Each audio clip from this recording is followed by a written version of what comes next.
Hello and welcome to another SelfCAD lesson. Today we're going to learn another modification method that is available on this app. First, remember that all modifications are located in one drop-down tab, Modify. There are 10 of them, and we will discuss each one separately. Each of these tools is interacting with the object geometry and changes it in one way or another. Right now, let's look at the first modifier called Extrusion. Extrusion interacts with a selected object or a part of its topology and changes it. So select one of the elements in the scene.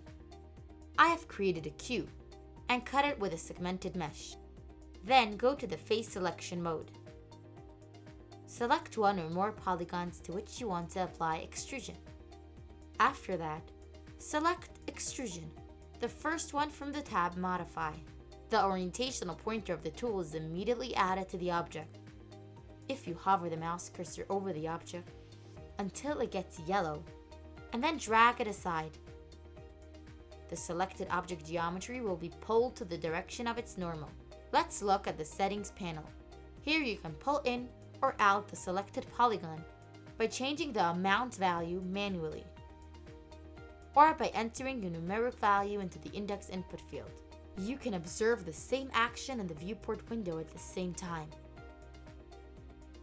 Vertex Normal option allows us to stretch the selected part according to the anchor point's normal's direction. There are also advanced settings available. They are really powerful, so be attentive not to miss anything. The Add Option function allows you to add additional functions for polygon stretching.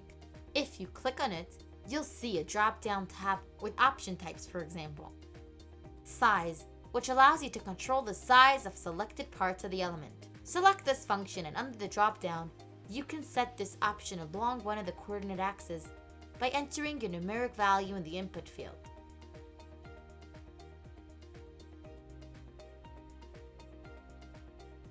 Pressing on the cancel icon, you can remove this option from the advanced settings of the extrusion panel. As well, by clicking on the add option icon again, you can add several types of options, for example, position and size.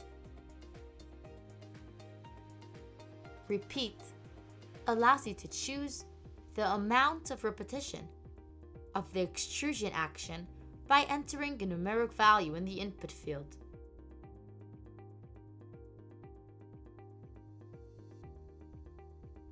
You can save the additional settings changes for further usage.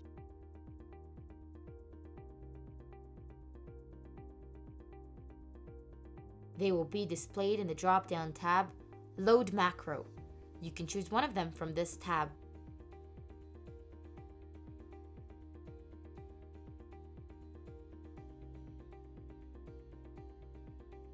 To remove the saved settings, click on the Remove Macro icon. Confirm the action in the pop-up window. Using these settings, you can achieve this result just by confirming one action of this menu.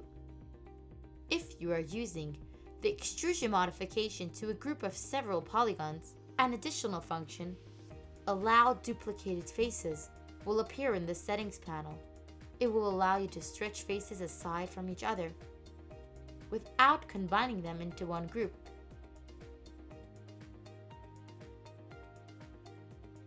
Note, the place where extrusion has been used, the segmented cut in the object, will keep appearing after every repetition of the action. That's all the main info about the extrusion for today. Practice with it a lot and discover how powerful it is.